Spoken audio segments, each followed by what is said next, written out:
The letter arrived on Tuesday morning, carried by a boy who had run the last mile through the mud simply because he had been told the matter was urgent, though no one had troubled to tell him why.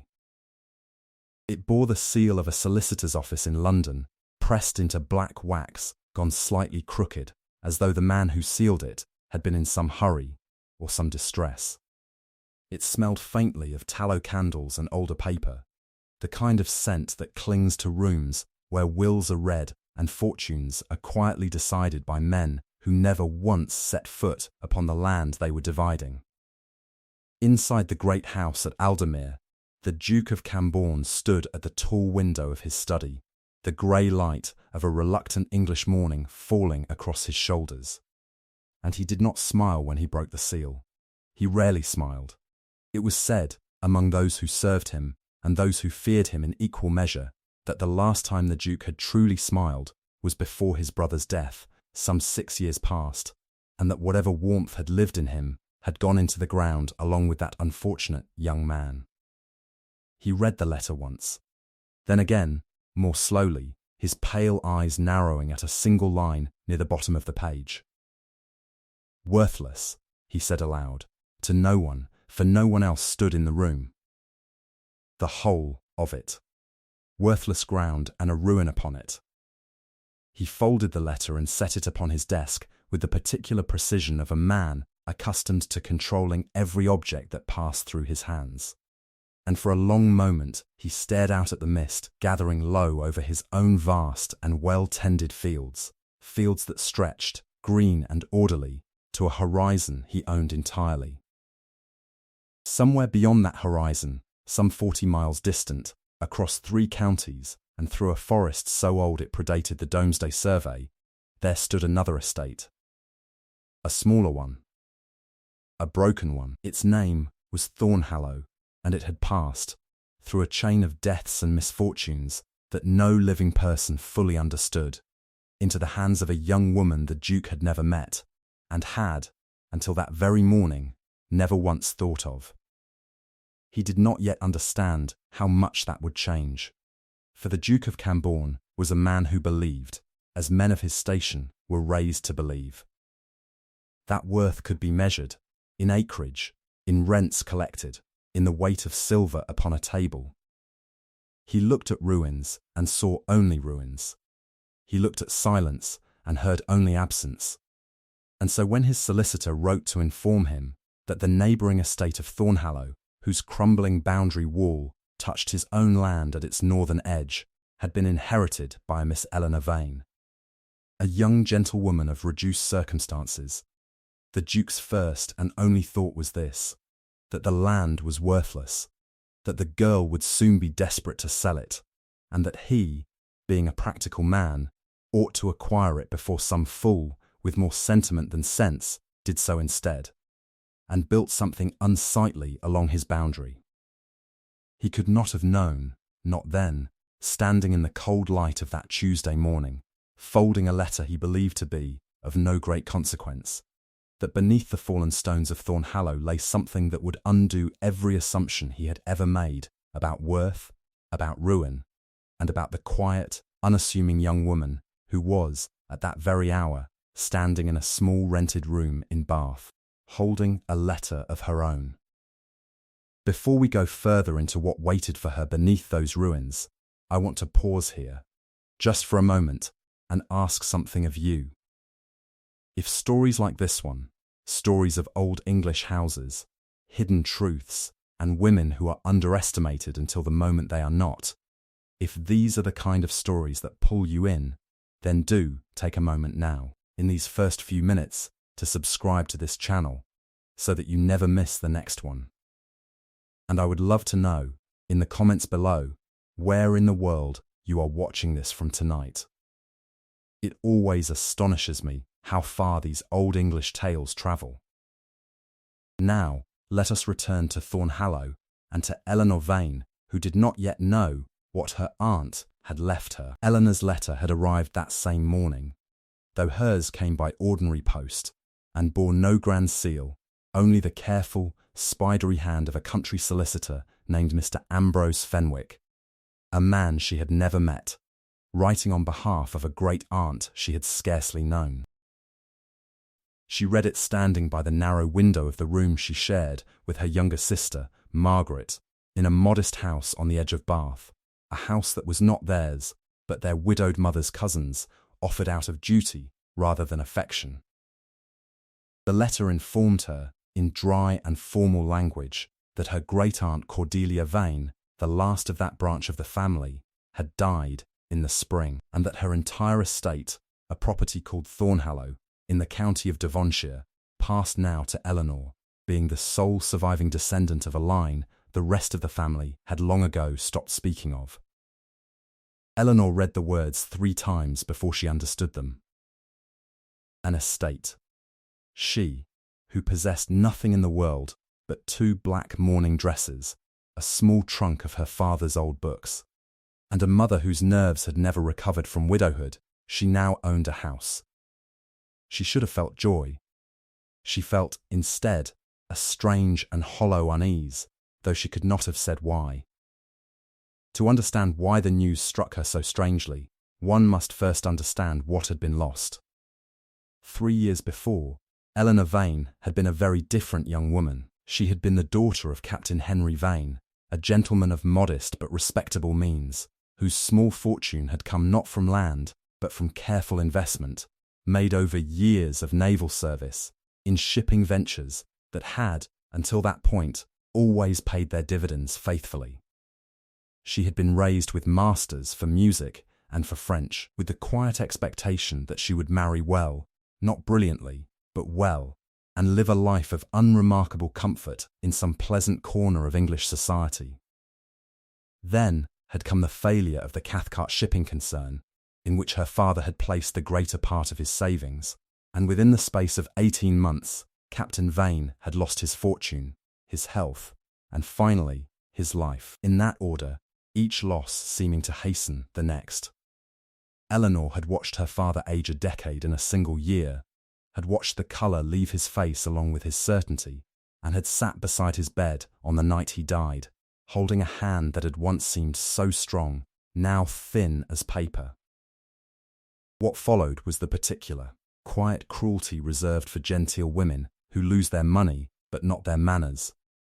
Eleanor and her mother and sister were not paupers, they were something more awkward still, something society had no comfortable place for, ladies without means, who remembered too well what it was to have them.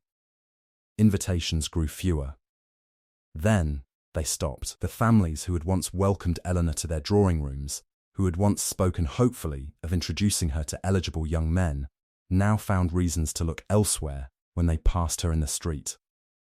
A young man named Thomas Ellard, to whom she had once believed herself nearly engaged, had married an heiress within the year, and had bowed to Eleanor once, stiffly, at an assembly, before never speaking to her again. She had learned, in those months, the particular arithmetic of English society, that a woman's worth was measured not in her character, nor in her intellect, nor in the quiet strength with which she had nursed her dying father and comforted her weeping mother, but in numbers upon a page, numbers that could vanish in a season, taking with them every door that had once stood open.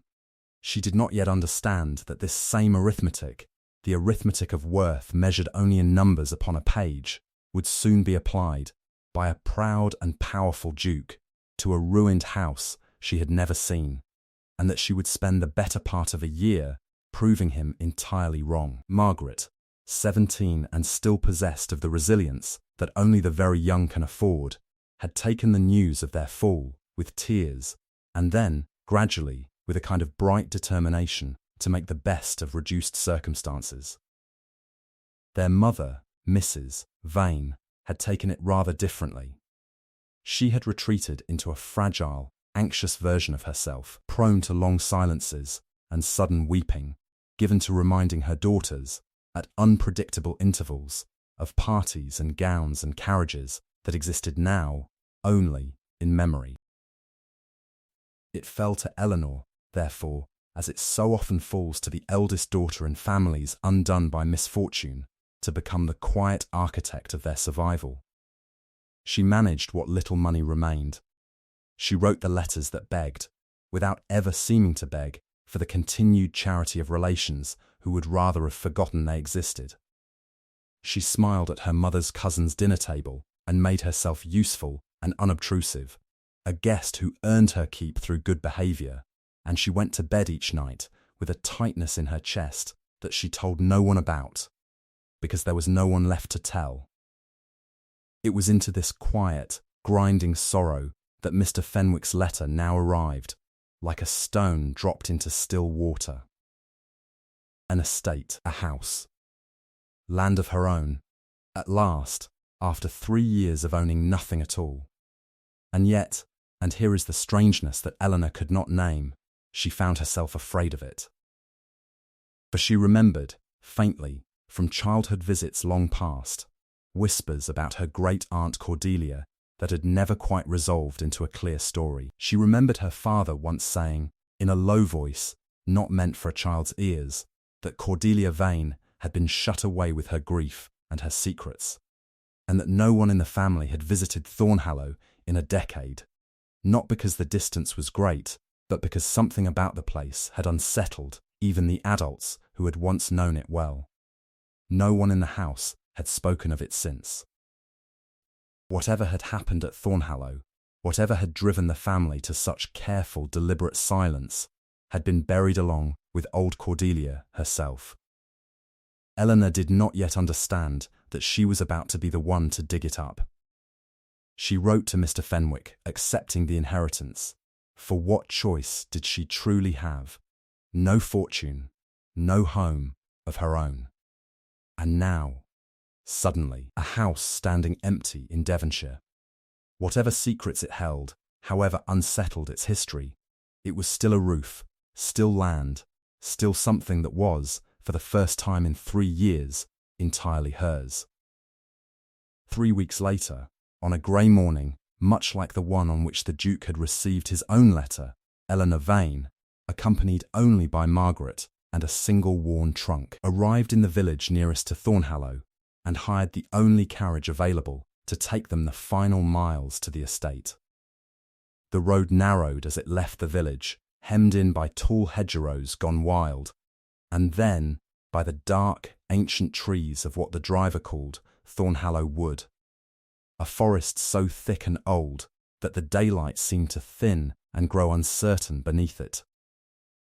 Margaret pressed close to her sister's side, and even Eleanor, who had told herself sternly that she would not indulge in fanciful nerves, felt something tighten in her chest as the carriage rattled deeper into the gloom.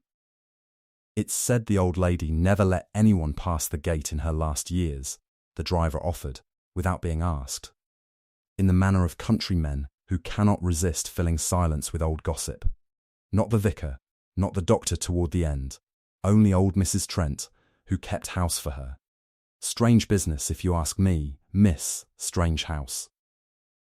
Eleanor said nothing, but she felt Margaret's hand find hers in the dimness of the carriage, and she held it. Then, quite suddenly, the trees fell away, and Thornhallow stood before them.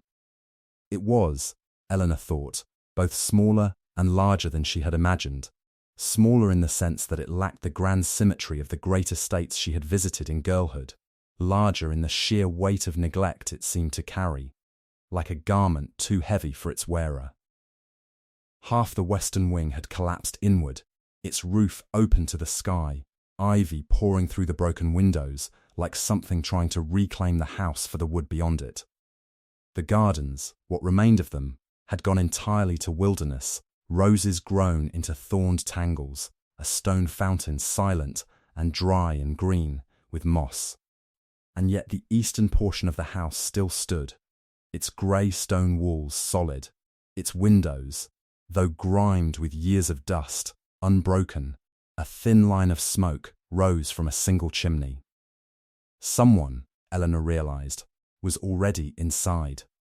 That someone proved to be Mrs. Trent, the housekeeper the driver had mentioned, a small, sharp-eyed woman of perhaps 60 years, who opened the door before Eleanor had even raised her hand to knock, as though she had been watching the drive since dawn. Miss Vane, Mrs. Trent said. And there was something in her voice, not quite warmth, not quite wariness, but a careful blend of both, that Eleanor would remember for a long time afterward. "We had word you were coming. I've kept the east rooms as best I could. The rest of the house is not fit for visiting, miss, and I'd ask you not to go wandering into it alone." "Not fit, or not permitted?" Eleanor asked, and saw something flicker behind the older woman's eyes before it was carefully smoothed away. "Not safe, missus," Trent said simply, and turned to lead them inside, and Eleanor understood, with the particular instinct of a woman who had spent 3 years learning to read what people did not say, that this was not quite the whole truth. She did not yet understand how right that instinct was.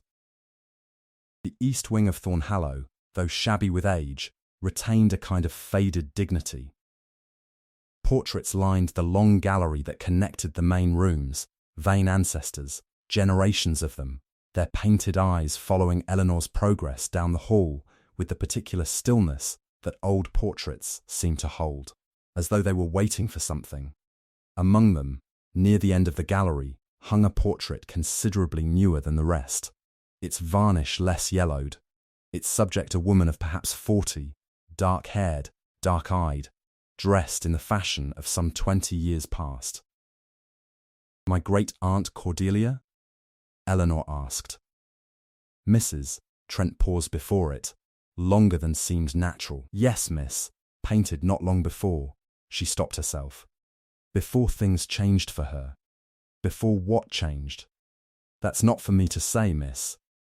And with that, Mrs. Trent moved on down the gallery, leaving Eleanor to look a moment longer at the dark, watchful eyes of the aunt she had never known, before hurrying to catch up. That night, after Margaret had fallen into an exhausted sleep in the small chamber they had been given, Eleanor lay awake, listening to the unfamiliar sounds of the old house settling around her, the creak of ancient timber, the distant sigh of wind through the broken windows of the western ruin, and, once, very faintly, a sound she could not identify at all, a soft, rhythmic knocking, coming from somewhere deep within the house that stopped as soon as she sat up to listen for it. She told herself it was only the wind. She was not entirely certain she believed it. She did not yet know that the sound would return again and again in the weeks that followed, nor that it would prove, in the end, to be the very thing that led her to the truth. The days that followed settled into a strange and careful rhythm. Eleanor rose early, walked what remained of the grounds, and began, with Mrs. Trent's reluctant assistance, to take stock of the house and the small income that came with it, a modest sum from a few remaining tenant farms, enough, just barely, to keep the roof from further collapse and food upon the table. But nothing more. It was on the 4th day that the Duke of Camborne's solicitor first called. He came in a fine carriage that looked entirely out of place upon Thornhallow's overgrown drive, and he introduced himself as Mr. Sedgwick, speaking on behalf of His Grace, the Duke of Camborne, whose lands, he informed Eleanor with a faint air of doing her a great favour, adjoined her own at the northern boundary. "His Grace wishes me to convey, Mr. Sedgwick said, seated stiffly in the one unbroken chair of the small east parlour, accepting tea he did not drink, that he is aware of your recent inheritance, and that he understands the burden such a property must represent to a young lady in your position. He is prepared to make a generous offer for the land, generous, I should say, given its present condition." "Its present condition," Eleanor repeated. "Half in ruin, Miss Vane, if you'll forgive my bluntness. No tenant of quality would take it as it stands, and the cost of restoration would exceed any value the estate could ever return." His Grace does not say this unkindly. He says it as a man of business, assessing a property honestly. Thornhallow, in its current state, is worth very little more than the ground it occupies. His Grace is prepared to offer £400 for the whole of it. Eleanor sat very still, her hands folded in her lap, and felt something she had not expected to feel, not despair, but a small, hot flare of anger, quiet and controlled. the same anger she had felt 3 years before when Thomas Ellard had bowed to her stiffly and turned away.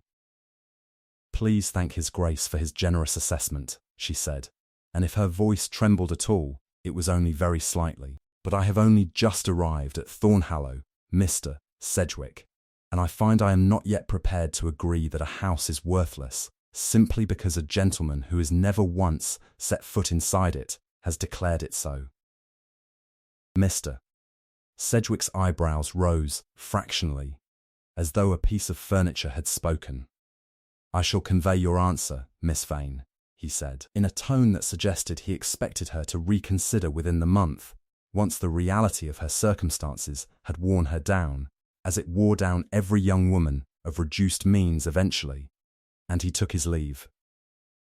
Eleanor did not yet understand that Mr. Sedgwick and the Duke he served had underestimated her rather badly, nor did she yet understand precisely why the Duke wanted her land so urgently at such a low price before she had even had time to survey it properly. That question would not remain unanswered for long. In the weeks that followed, 3 things happened, each seeming small on its own, each mattering enormously in the end. The first was that Eleanor found the journals. She discovered them quite by accident while searching the small study off the east parlour for old estate ledgers that might explain the tenant incomes. Behind a loose panel in the wall, a panel that gave slightly beneath her hand when she leaned against the bookshelf searching for a fallen volume, she found a narrow cavity, and within it, wrapped in oilcloth to protect them from the damp, a stack of leather-bound journals, each filled with the same dark, careful hand she had seen on the portrait's brass nameplate, Cordelia Vane. The earliest entries were unremarkable, the ordinary observations of a young woman's daily life, weather and visitors, and small domestic concerns. But as Eleanor read further into the years, the entries changed in character. They grew shorter, more guarded, as though Cordelia had begun to fear that someone might read them. One entry, dated some 20 years past, stopped Eleanor's breath entirely. "Mr. Ashworth came again today, though I had asked him not to return. He speaks always of the survey, and always I refuse him. He does not understand, or perhaps understands too well, that I will not sign away what my brother entrusted to this house. Whatever the surveyor claims lies beneath it. Let them call it worthless ground. I know what my brother found, and what he buried again for safety's sake, and I will carry that knowledge to my own grave before I let it fall into hands like the Ashworths." Eleanor read the passage 3 times, her heart beating strangely. Ashworth, she recognised the name at once, for it was the family name of the Dukes of Camborne, as Mrs. Trent had mentioned in passing only days before. And a survey. Something found, and buried again. She did not yet understand what her great-uncle had discovered beneath Thornhallow's earth, nor why it had frightened Cordelia enough to hide the knowledge for the rest of her life, but she understood, with sudden and absolute clarity, that the Duke of Camborne's eagerness to purchase her worthless estate for a pittance was no mere matter of convenient boundaries. He knew something, or his family had known it once and had spent 20 years trying quietly to reclaim it. The second thing that happened was stranger still, and it concerned the knocking sound Eleanor had heard on her first night, which returned now with greater frequency, always at night, always seeming to come from the sealed western wing that Mrs. Trent had forbidden her to enter. One evening, unable to bear the mystery any longer, Eleanor took a candle and, ignoring Mrs. Trent's warnings, made her way through the gallery to the heavy door that separated the east wing from the ruined west, a door she had always found locked before. That night, it was not. Beyond it, the western wing lay in genuine ruin, fallen beams, a roof open to a star-scattered sky, the wind moving freely through rooms that had once, judging by the remains of their plasterwork, been rather grand.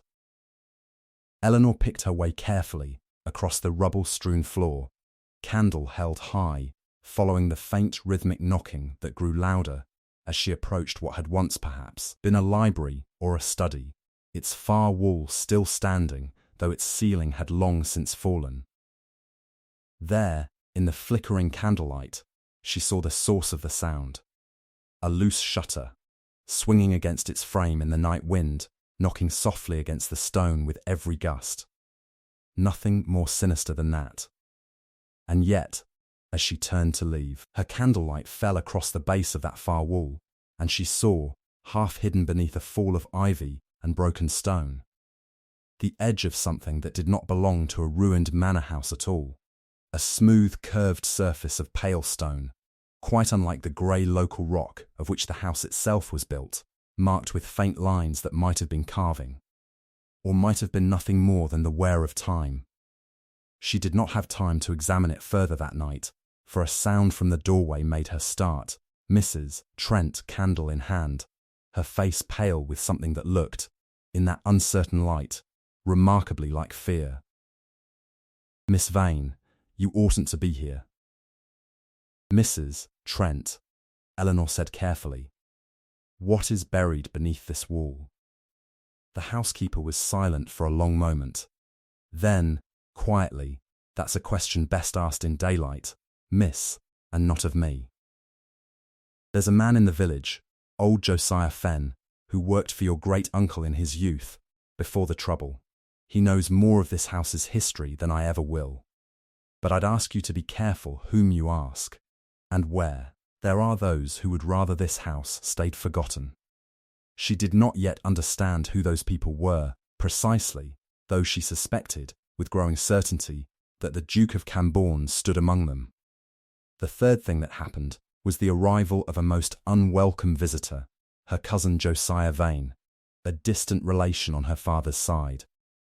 A man of 30-some years, with an easy smile and restless eyes, who arrived at Thornhallow unannounced a fortnight after Eleanor herself, claiming a cousinly concern for her welfare that Eleanor found, from the first moment, entirely unconvincing. "A ruin like this is no place for two young ladies alone," Josiah said, seated in the east parlour with the particular ease of a man who believes every room he enters belongs, in some sense, to him. "You ought to sell, cousin, and quickly. I hear the Duke of Cambourne has made an offer already. Take it, Eleanor, and come to London, where Margaret might yet make a decent match. And you might live in some comfort rather than mouldering away in this draughty pile." "How do you know of the Duke's offer, cousin?" Eleanor asked, watching him closely. "I have told no one of it save Margaret and Mrs. Trent," a flicker crossed Josiah's face, gone almost before she saw it. "Word travels, cousin, in a county this small." She did not believe him.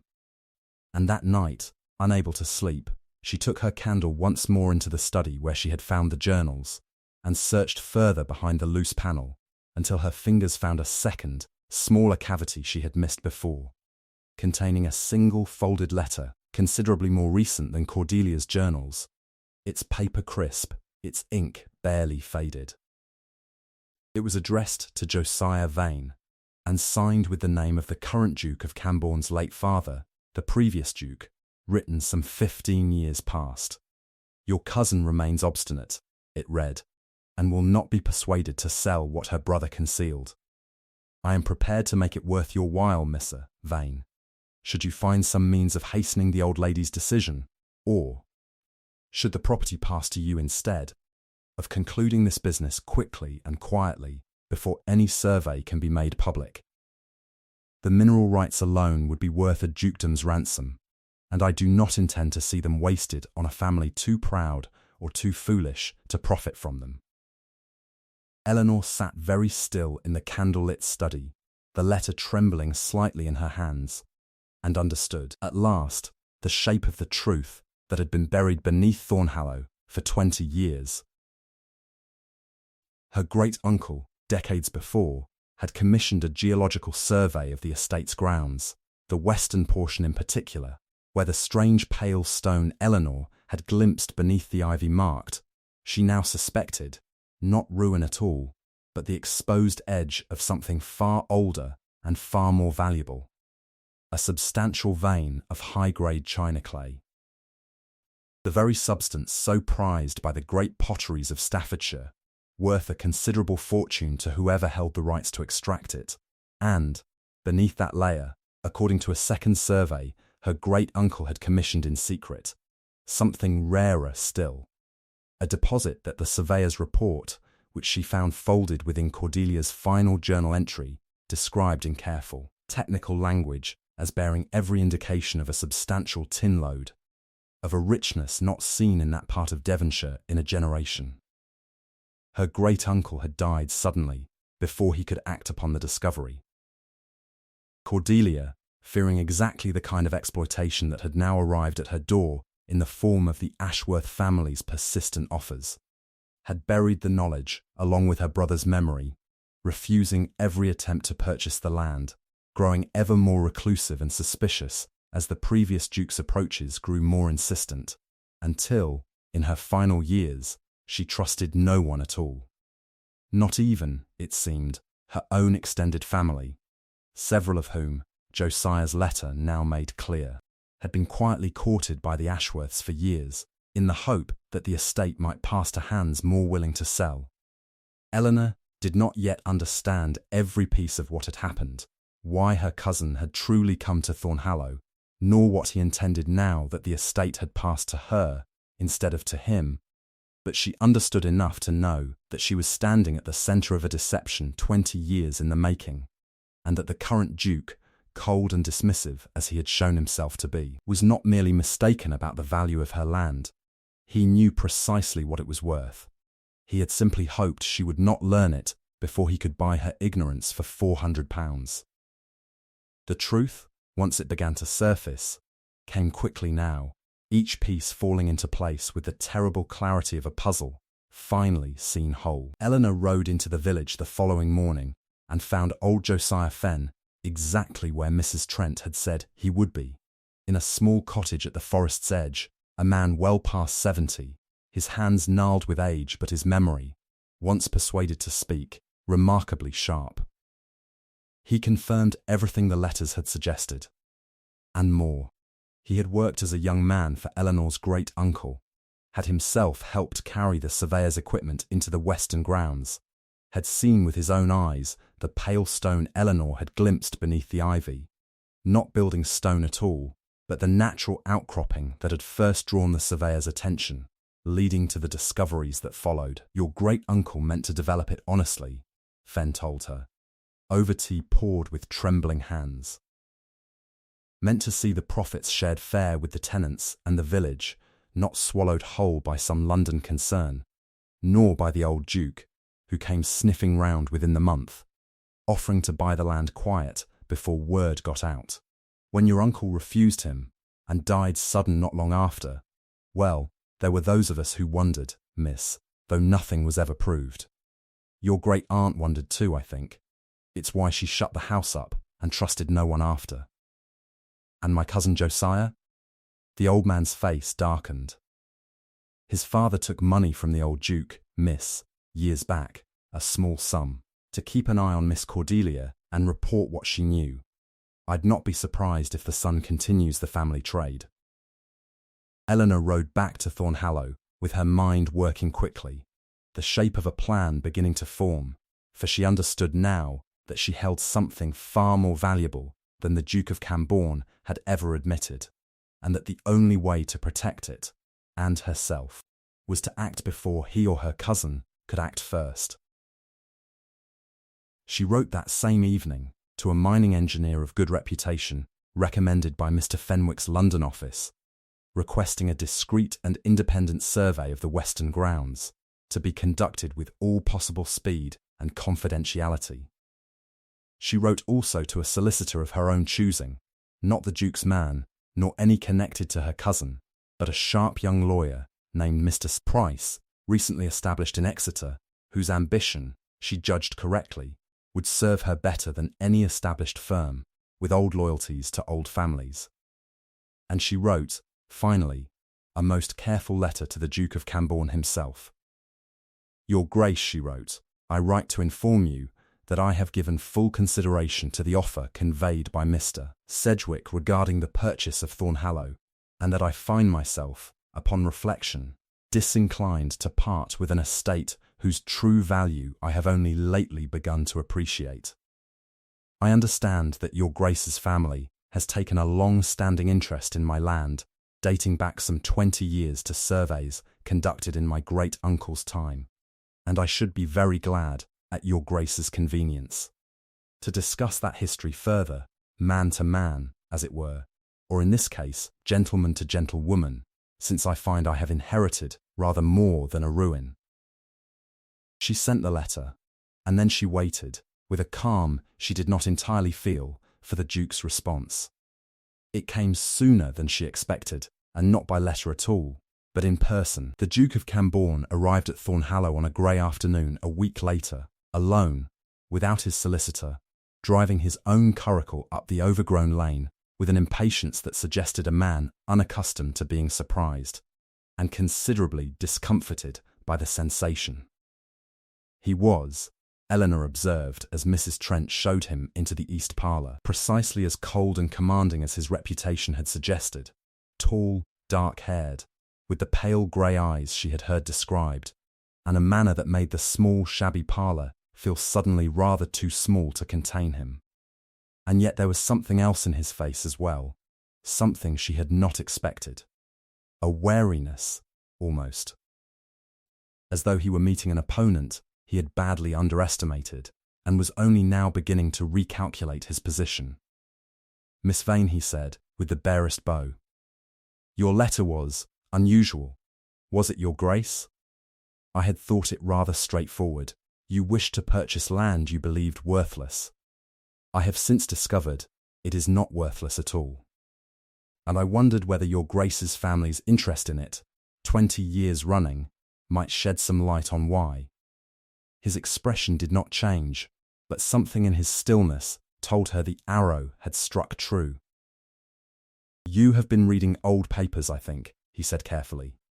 "I have been reading a great many things, your Grace. Journals, letters, a survey report your late father commissioned in secret, and another, more recent, addressed to my cousin Josiah, offering him payment to hasten a certain old lady's decline. Or, failing that, to conclude business quickly should the estate ever pass into his hands instead." For a long moment, the Duke said nothing at all, and Eleanor watched him with a steadiness that surprised her, given how violently her heart was beating beneath her composed exterior. "That letter was my father's doing," he said at last, quietly, "not mine. I did not know the full history of this estate when I sent Sedgwick to you, Miss Vane, only that my father had long wished to acquire it, and that I, being newly come into the title and eager to settle old matters of the estate's boundaries, thought it a simple business transaction. I did not know of any survey. I did not know of your cousin's arrangement with my father. If I had known, would you have offered more than £400, your Grace? Or would you simply have been more careful to conceal your reasons?" The Duke's jaw tightened, and for the first time, Eleanor saw something that might, in a man less proud, have resembled shame. "I will not insult you by pretending my father was an honourable man in this matter," he said. "He was not. I have long suspected he did worse things in the acquisition of land than I have ever cared to examine closely, and I find, now, that I do not care to examine this particular matter any less closely, simply because it touches my own interests. Tell me what you have found, Miss Vane. And tell me plainly, and I give you my word, for whatever it is now worth to you, that I will not act against you in this." Eleanor studied him for a long moment, weighing the wisdom of trust against the weight of everything she had learned. In the end, it was not blind faith that decided her, but calculation. She needed an ally with power enough to counter her cousin's schemes, and if the Duke's shame was genuine, he might yet prove more useful as a partner than as an enemy. So she told him of the china clay, of the tin load, of her great-uncle's death and her great-aunt's long fear, of her cousin's letter and the old Duke's decades of quiet pressure. And she watched the Duke of Cambourne's face change, slowly, from wariness to something that looked almost like respect, as he listened to a young woman he had dismissed, sight unseen, as merely another impoverished gentlewoman eager to sell. "You have done in a fortnight," he said finally, "what my father's agents failed to accomplish in 20 years. You have uncovered the truth he spent 2 decades trying to obtain by force and could not." "I had rather more motivation than your father's agents, Your Grace," Eleanor said. "I had nothing left to lose." What followed in the weeks after was neither swift nor entirely smooth, for the truth, once fully uncovered, still had to be proven and protected against those who wished it to remain buried. The independent survey Eleanor had commissioned confirmed everything Cordelia's hidden papers had suggested. The china clay deposit was substantial, and the deeper tin lode, while requiring careful and costly extraction, was valuable enough that the surveyor himself grew visibly excited, describing its potential yield, comparing it, in tone, if not in scale, to the great tin discoveries that had made fortunes elsewhere in the county a generation before. Her cousin Josiah, confronted with the letter addressed to him in the old Duke's hand, attempted first to deny its authenticity, then to argue he had never acted upon its offer, and finally, when Mr. Price made clear that the matter might yet be pursued as a criminal conspiracy regarding the death of her great-uncle, fled Thornhallow in the night and was not seen in that part of Devonshire again, though word reached Eleanor some months later that he had taken up residence, under considerably reduced circumstances, in a distant corner of Yorkshire, his reputation having preceded him rather thoroughly. The current Duke, to his credit, and Eleanor came, in time, to believe it was genuine credit, not mere calculation, did not attempt to press any lingering claim his family might have held to the estate or its minerals, despite his solicitor, Mr. Sedgwick's evident discomfort at the notion of simply relinquishing 20 years of quiet ambition. Instead, he offered Eleanor something rather more valuable than his father ever had: the introduction of a reputable mining concern with whom his own estate had long done honest business, prepared to negotiate fair extraction rights with Eleanor herself on terms that would see Thornhallow's tenants and the surrounding village share properly in whatever profits followed, precisely as her great-uncle had originally intended 2 decades before. It was not, in the end, a swift transformation. The restoration of Thornhallow took the better part of 2 years, the profits from the china clay arriving steadily enough to fund the rebuilding of the western wing, stone by careful stone, the roof made whole again, the gardens gradually reclaimed from wilderness, the fountain, once dry and green with neglect, running clear again beneath restored stonework. But the transformation, when it came, was thorough, and it was Eleanor's own, built by her own hand and her own patient intelligence, rather than granted to her by any man's charity. Margaret, in time, made a good match after all, not in London, as Josiah had once urged, but with a gentleman farmer of the neighbouring parish who had first come to admire her during the long months of Thornhallow's restoration, and who valued her cheerful resilience considerably more than any fortune she might have brought him.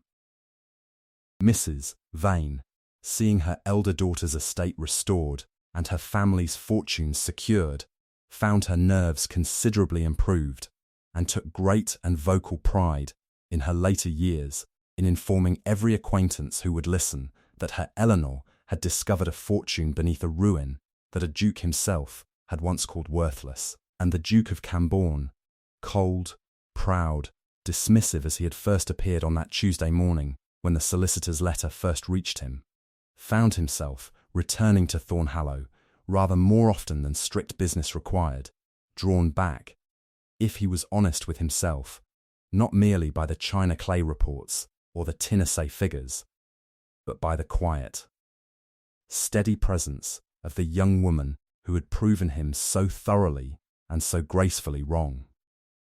It was 2 years to the season from that first cold visit that he returned once more to the east parlour of Thornhallow, no longer shabby now, its windows clean, its hearth warm. A portrait of Cordelia Vane still watching from the gallery beyond, though her watchful eyes seemed in that restored and living house, rather less wary than they once had been. "I called your estate worthless once," the Duke said quietly, standing where he had first stood 2 years before, though everything around him had changed. "I have rarely been more mistaken about anything in my life." "You were mistaken about the ground, Your Grace," Eleanor said, "but I wonder whether you were entirely mistaken about anything else." He looked at her for a long moment, and something in his cold, careful composure finally, genuinely softened. "No," he said. "I do not believe I was mistaken about that at all. The house that stands today at Thornhallow bears little resemblance to the ruin a young solicitor once dismissed as worthless ground in a hastily sealed letter. Its western wing stands restored, its gardens bloom again each spring, and beneath its earth, the quiet fortune that a frightened old woman once buried out of fear now flows instead into the honest prosperity of a village that had nearly been forgotten entirely. And if, on quiet evenings, the old portraits in the long gallery still seem to watch with particular attention, perhaps it is only because they remember, as such houses always seem to remember, the long years of silence that came before, and the patient, unassuming young woman who was told her inheritance was worth nothing at all, and who proved, with nothing more than intelligence, patience, and a refusal to be dismissed, that some of the greatest fortunes in England lie hidden not in what is visible upon the surface, but in what the proud and the careless have simply never troubled to look for. A story preserved, now, in the quiet memory of an old English estate, one that very nearly vanished into ruin and silence before a woman the world had underestimated chose, instead, to dig deeper.